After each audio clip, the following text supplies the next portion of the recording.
Cameroun du principal opposant, notamment le professeur Maurice Kamto, comme tu as dû le suivre. Il y a un gros débat aujourd'hui sur l'éventualité de sa candidature portée par son mouvement, le mouvement pour la renaissance du Cameroun. Et on a vu tous les experts de droit sortir pour essayer d'expliquer. Grands experts qu'on voit à la télévision tous les jours. Justement. Alors, comment est-ce que tu regardes ça sans entrer dans le débat technique du mandat impératif qui est nul? Moi, j'y comprends rien. J'y comprends rien. Il y a un monsieur qui a été ministre de la République, et pas n'importe lequel, qui s'est battu pour ce pays-là. Chacun se souvient de ce qu'il a fait pour récupérer Bakassi, que les Nigérians étaient en train de récupérer. Qui un jour est opposant. D'un coup, il est devenu le diable. Mais puisque j'en parle, on va dire, tiens, il défend son frère Mamléké, Maurice Kamto, que je suis kamtiste. Donc, je n'ai plus le droit d'en parler. Mais est-ce qu'il n'y a pas quelque chose d'absurde qu'on soit en train de débattre de la candidature d'un homme qui a déjà été candidat par ailleurs? Qu'est-ce qui fait qu'on soit toujours dans des trucs loufoques? J'ai écouté distraitement les débats à la télévision avec des grands professeurs de droit et on s'est dit, si c'est ça les professeurs de droit, on ferait mieux de garder nos enfants à la maison. La vérité, elle est simple.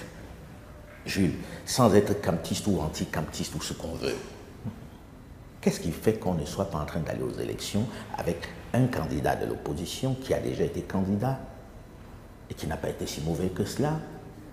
Et puis, le président de la République, si on veut, et ça se joue sur le terrain. Moi, si je parle de ça aujourd'hui, c'est que moi, ma plus grande crainte, c'est les morts et les arrestations qu'il va y avoir.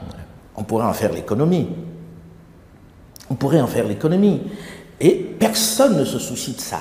Or, je n'ai jamais vu dans ces morts dans la rue, les enfants des ministres ou les enfants des autres. C'est toujours ceux qui, à côté, sont ceux qu'on envoie comme chair à canon.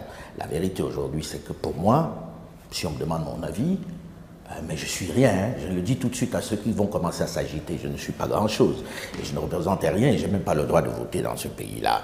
Mais la vérité, c'est que laissons que tout le monde aille aux élections, que tout le monde aille aux élections, et puis on va avoir les résultats. Il y a déjà été, le pays n'a pas brûlé. Laissons-le aller aux élections, tout simplement, comme d'autres. Cabral Libi, je ne sais pas si mon ami Joshua Ozi, que toutes ces personnes aillent aux élections, et puis ça se joue là-bas. Arrêtons avec ce faux juridisme. Nous utilisons des textes qui ne sont même pas les nôtres, dont nous avons hérité, qui ne correspondent pas à une réalité de chez nous. Et ça, c'est notre débat de toujours. Bien sûr. Et nous en devenons les gardiens. C'est devenu un dogme où on ne se définit que par rapport à la connaissance qu'on a de ces documents, ces gros documents qui nous concernent. Alain Foka, c'est d'abord un homme, un journaliste passionné, formé à Sciences Po Paris et au CFJ.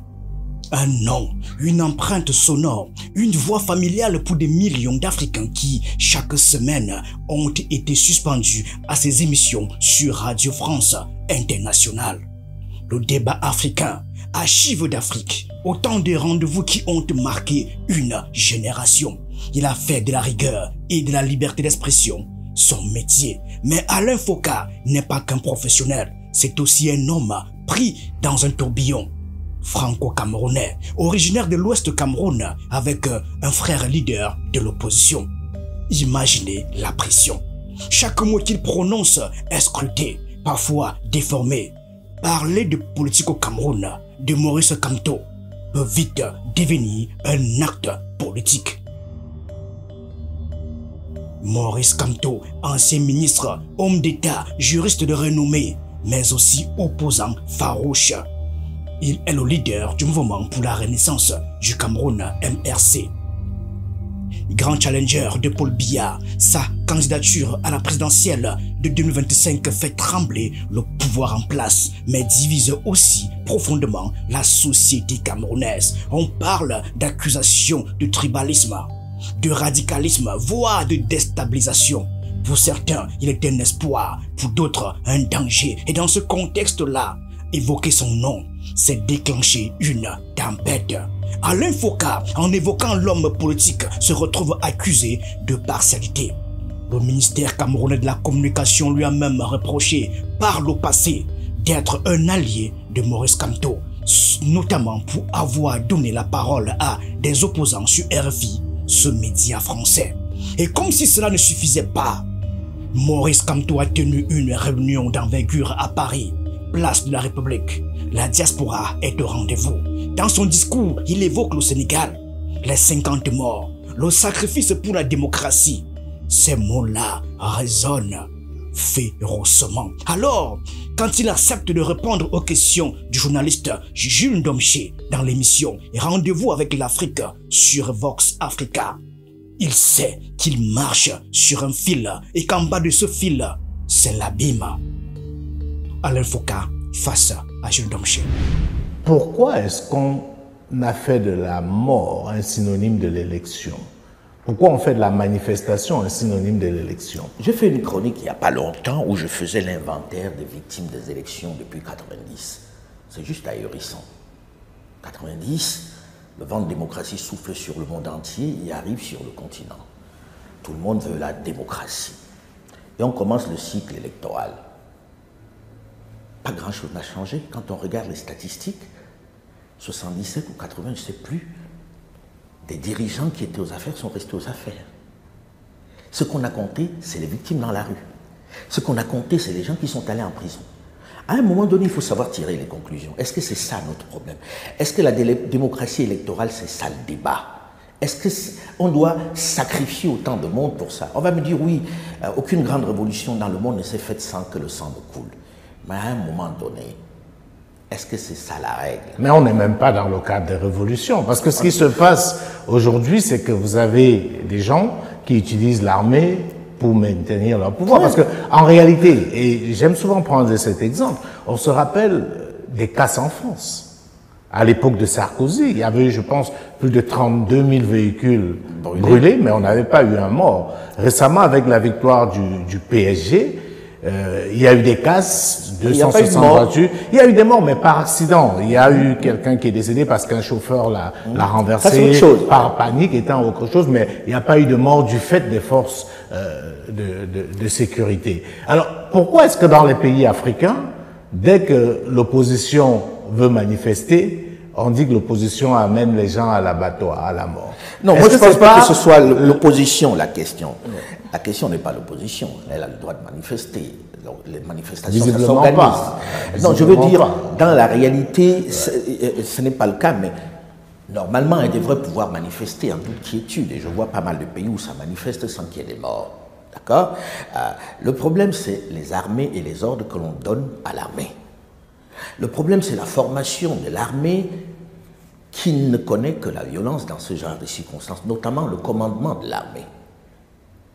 Est-ce qu'on n'a pas des armées qui ne sont pas suffisamment formées pour gérer les manifestations? Oui, je pense que c'est ça. C'est-à-dire, une armée doit pouvoir avoir des instructions telles qu'elle n'est pas juste létale, sa réaction. Et nous avons des armées chez nous. Jules, quand tu regardes toutes nos élections, il y a des morts. C'est beaucoup trop. Et ça m'obsède, moi. Voilà pourquoi je parle de ça. Et à la fin de la journée, les mêmes gagnent. Les mêmes l'emportent. L'armée est au service d'un bonhomme qui est aux affaires et qui parfois même outrepasse les choix de celui qui est au pouvoir.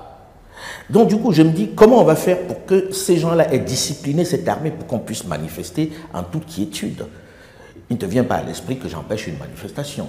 Mais ce que je regarde un peu, qu'est-ce que ça va donner à la fin de la journée? Et j'essaie d'être réaliste tout simplement. La réalité ici, c'est que ces mots, derrière leur apparente simplicité, portent un poids immense. Ils sont un cri pour la démocratie, pour le respect du choix des citoyens, au-delà des clivages ethniques et politiques. Ce que raconte Alain Foucault, c'est bien plus qu'une analyse politique. C'est le récit d'un homme qui, chaque jour, doit jongler entre sa passion pour le journalisme et les risques de se faire accuser, voire de perdre sa crédibilité. C'est le combat d'un professionnel qui refuse de céder à la pression, qui croit encore à la liberté d'expression dans un pays où cela peut coûter très cher. Le journaliste d'élite, ancien de RFI, aujourd'hui à la tête de AFO Média, un média indépendant qui monte, invite à regarder au-delà des apparences, à comprendre que derrière les discours politiques, il y a des hommes, des histoires, des espoirs et des peurs. On lui reproche souvent, pourquoi ne parle-t-il pas plus souvent du Cameroun? À cela, il répond, calme, posé, mais ferme. Et son propos nous rappelle que parfois, le silence est aussi un message.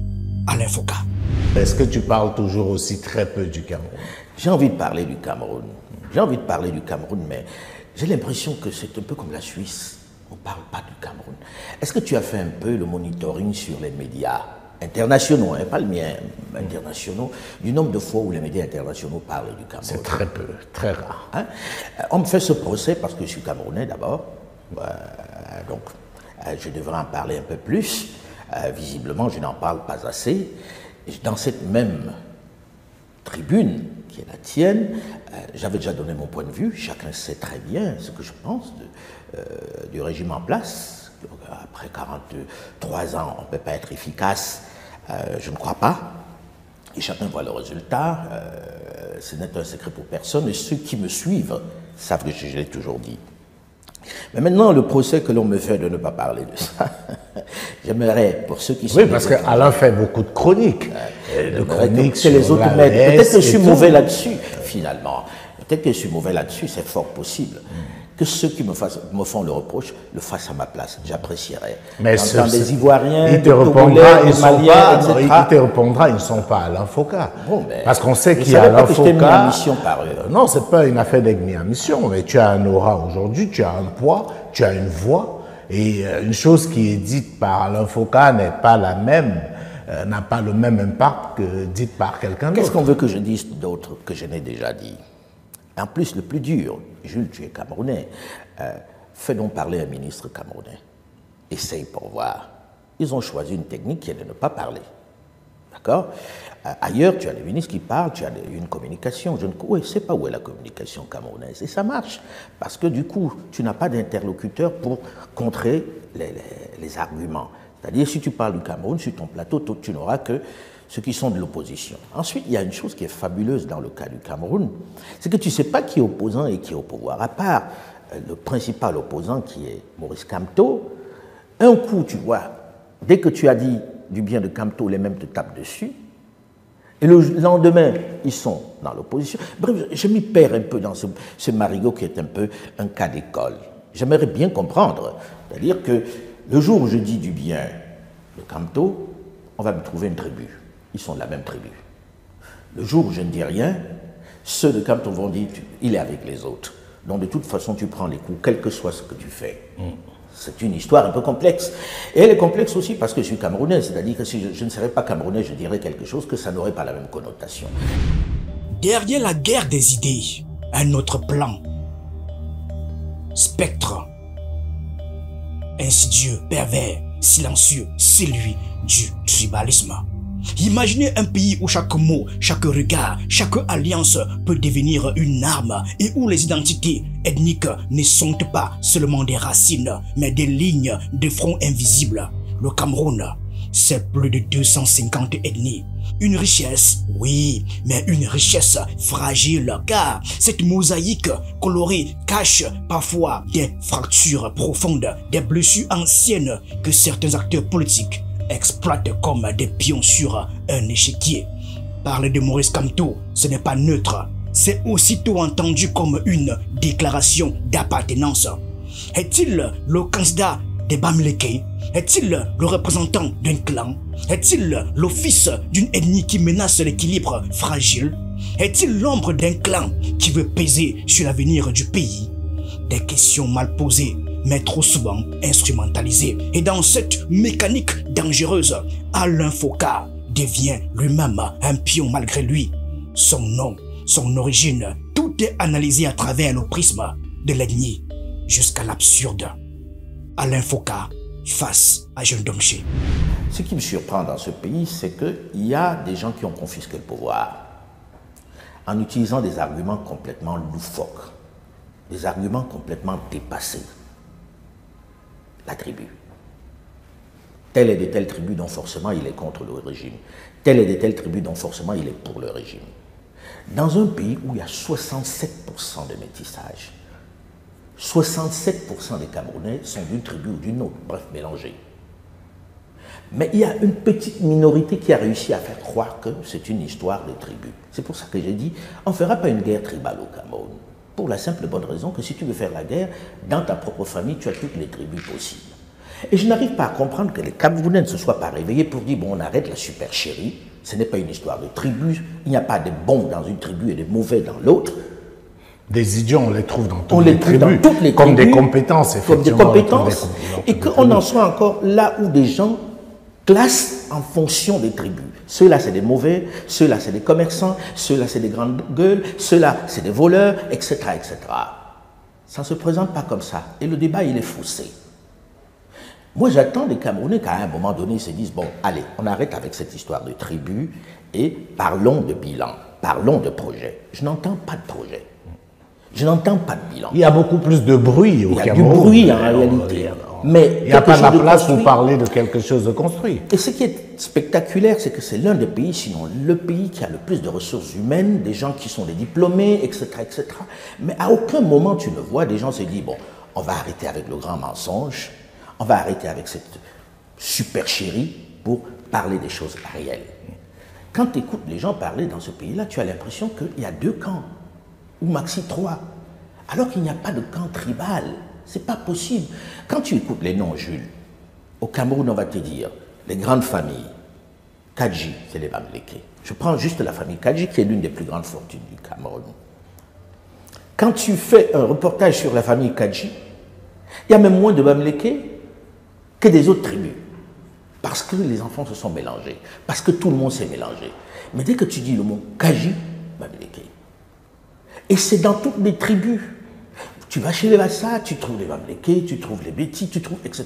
Quand tu poses la question, tu te dis, mais une fois qu'on est mélangé tel qu'on est, qu'est-ce qui empêche aux gens d'ouvrir les yeux pour dire, notre problème n'est pas un problème tribal, c'est un problème de gouvernance. Et la gouvernance, elle est mauvaise, ce n'est un secret pour personne. Je me rappelle, je ne sais pas qui avait dit ça, qui disait il y a 2 tribus au Cameroun, en fait. La tribu de ceux qui mangent et celle de ceux qui ne mangent pas. Voilà, c'est tout.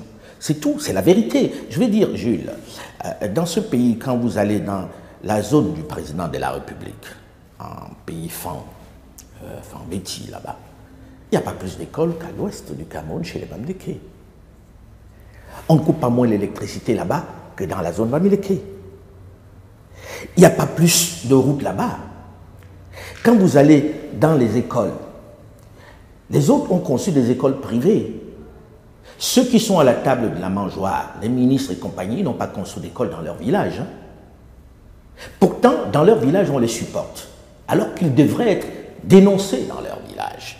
Donc, ce n'est pas une histoire tribale, c'est juste qu'à un moment donné, il faut que les gens se réveillent en disant « c'est quoi l'avenir ?» Et quand vous aimez vos enfants, vous ne leur cédez pas un tel avenir.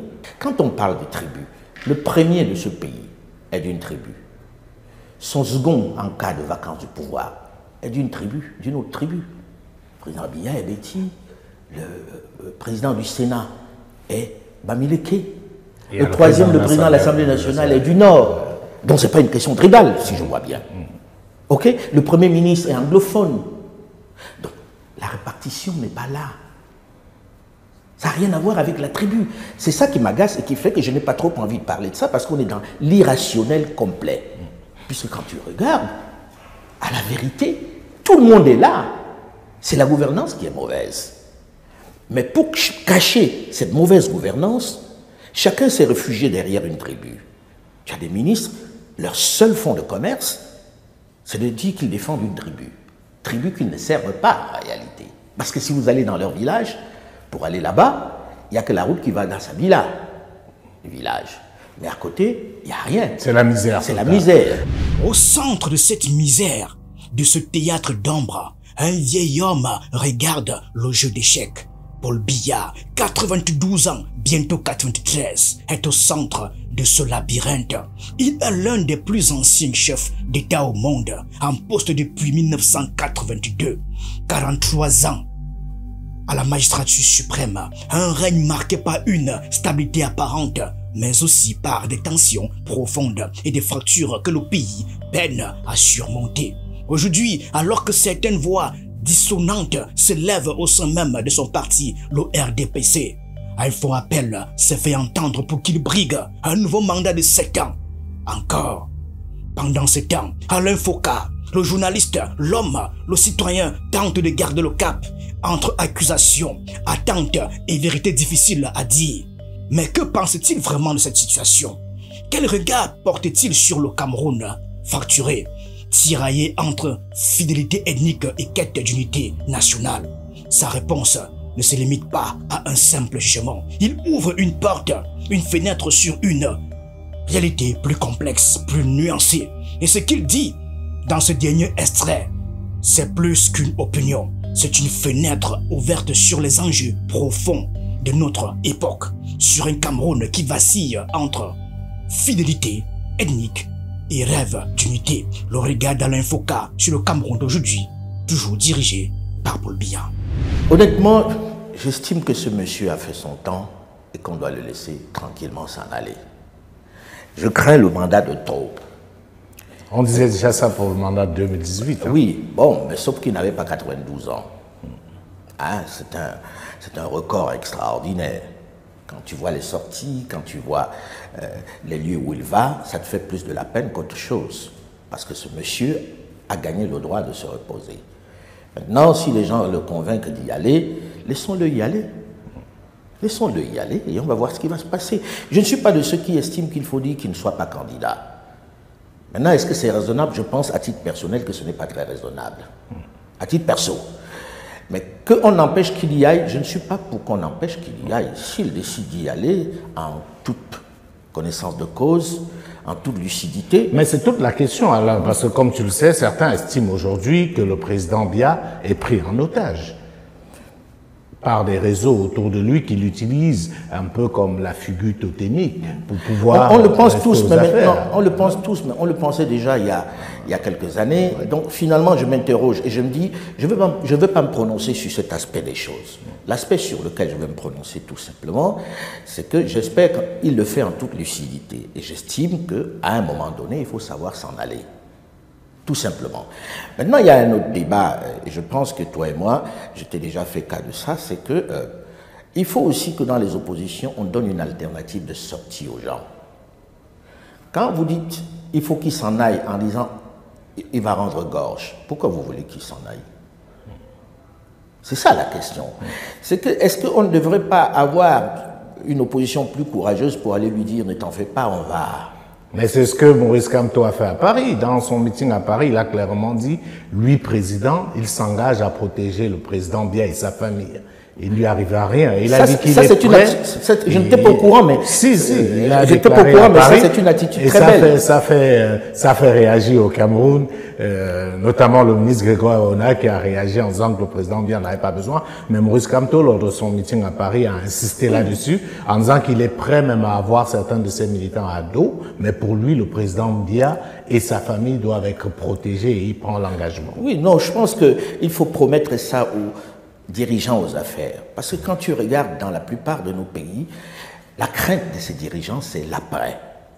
Et ça se termine toujours au tribunal, ça se termine toujours avec la prison, etc. Avec l'exil. Avec l'exil aussi. Parfois pour certains, pour les plus voilà, avec l'exil. Alors que quand vous êtes aux affaires, vous vous dites, si c'est pour aller en prison, mais je vais me battre jusqu'à mon dernier souffle. C'est humain. C'est humain. Personne n'a envie de dire, je fais ça pour aller en prison après. Donc vous vous accrochez au fauteuil. J'espère que ce n'est pas ce qui fait que le président Biya reste encore là. Mais ce ne sont que des suppositions. Moi, j'aime bien parler des choses sur lesquelles j'ai prise. Là, ce que je souhaite, moi, c'est que tout le monde puisse se présenter et que s'il veut se présenter, qu'il se présente et que les Camerounais puissent juger par eux-mêmes. Voilà. En espérant qu'on aura une élection transparente. Parce voilà, que ça c'est un autre débat.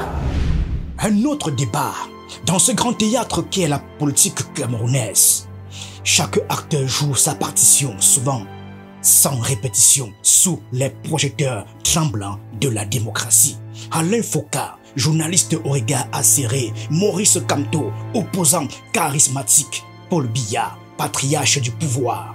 Et ce spectre insidieux et ancien qu'est le tribalisme forme les personnages d'un scénario à suspense dont l'issue reste incertaine. Le Cameroun ressemble à un vieux roman dont les pages sont marquées par des chapitres d'espoir et de trahison, de promesses et de déception. Alain Foka, dans ce récit, est l'œil. C'est lui qui rappelle qu'avant de juger, il faut comprendre, qu'avant d'accuser, il faut écouter, avant de dénoncer l'autre, il faut regarder en soi. En observateur lucide, il nous invite à tourner ces pages avec prudence, à ne pas se laisser piéger par les apparences et les étiquettes. Car parler de Maurice Kamto ne devrait pas être un acte de guerre identitaire, mais un dialogue nécessaire entre visions différentes d'un même pays. Pourtant, le tribalisme, comme un poison invisible, s'infiltre dans chaque débat, chaque vote, chaque discours, transformant la politique en un jeu d'ombre où la peur et la méfiance règnent en maître. Il transforme les critiques en complot, les divergences en trahison, les oppositions en menaces ethniques. Il déforme le réel. Il nous fait voir des clans là où il y avait des idées, des ennemis là où il y avait des compatriotes. Le parler de Maurice Kamto devient un acte suspect. Écoutez Alain Foka, une preuve d'allégeance. Remettre en question Paul Biya, une déclaration de guerre. Mais où est la République quand chaque opinion est jugée à l'aune de l'origine ethnique de celui qui la porte? Où est le débat national quand tout devient affaire de village ou de patronyme? Au centre de ce roman, Paul Biya incarne un paradoxe vivant, le gardien d'une stabilité fragile, mais aussi le symbole d'un système figé. À 92 ans, il est à la fois le pilier et le poids qui freine la marche du Cameroun vers un avenir plus ouvert. Son éventuelle candidature pour un nouveau mandat est comme un dernier acte dans une pièce dont le public est partagé entre la nostalgie et l'impatience. Cette politique à la camerounaise ne se joue pas seulement dans les urnes, mais dans les cœurs et les esprits. Il révèle une vérité universelle. La démocratie est un équilibre fragile, un fil tendu entre le passé et l'avenir, entre les blessures ancestrales et les espoirs nouveaux. Alain Foka, par sa voix et son engagement, nous rappelle que pour écrire un nouveau chapitre, il faut d'abord accepter de regarder l'autre, non comme un ennemi, mais comme un compagnon de route. La présidentielle de 2025 est plus qu'un simple rendez-vous électoral. C'est un moment suspendu, un carrefour où le Cameroun doit choisir, rester prisonnier des divisions qui le déchirent ou embrasser la complexité de son identité multiple pour bâtir une nation où la diversité devient force et non fracture. C'est une interpellation collective, une mise à nu, le moment où chaque Camerounais, dans le secret de sa conscience, devra choisir la peur ou la confiance, la réponse ou le lien, l'homme providentiel ou le projet collectif. Car la vraie bataille ne se joue pas uniquement entre Paul Biya, Maurice Kamto et les autres. Elle se joue dans les cœurs et les esprits, dans notre capacité à voir au-delà du village, du nom, de la rumeur, à désarmer le tribalisme, à refuser la politique de la peur et à oser la complexité de notre identité multiple. Alors oui, chacun a son rôle. Les journalistes comme Alain Foka, les dirigeants comme Maurice Kamto, les anciens comme Paul Biya, les citoyens, les jeunes, la diaspora. Mais il reste une vérité essentielle. Le script final n'est pas encore écrit. Il reste des pages blanches, des silences à combler, des blessures à penser, des vérités à dire et surtout une histoire commune à imaginer. Le Cameroun est à la croisée des chemins. Il peut choisir de s'enfermer dans les divisions ou de s'ouvrir à la complexité de son identité plurielle. Il peut décider de laisser la peur et les rancunes guider ses pas ou au contraire de faire preuve de courage et d'audace pour bâtir un avenir où chaque citoyen, au-delà des origines, trouve sa place. Alors, dans cette histoire encore en train de s'écrire, le rôle de chacun est crucial. Que vous soyez journaliste, électeurs, militants ou simples observateurs, votre regard, votre parole, votre engagement sont des pièces essentielles du puzzle. Alors, au-delà des noms, des soupçons, des ambitions, peut-être faut-il poser une simple question, la seule qui vaille en 2025. Le Cameroun est-il prêt à écrire ensemble un nouveau scénario où la paix et la démocratie ne seraient plus des mots, mais une réalité vécue? Le temps nous le dira. En attendant, continuons à écouter, à comprendre, à débattre, parce que c'est là, dans ce dialogue ouvert, que se trouve peut-être la clé d'un avenir meilleur. Merci de m'avoir accompagné dans cette chronique. N'hésitez pas à partager vos impressions, à poser vos questions et surtout à rester curieux et engagé. À très bientôt pour de nouvelles explorations au cœur du Cameroun et de ses histoires.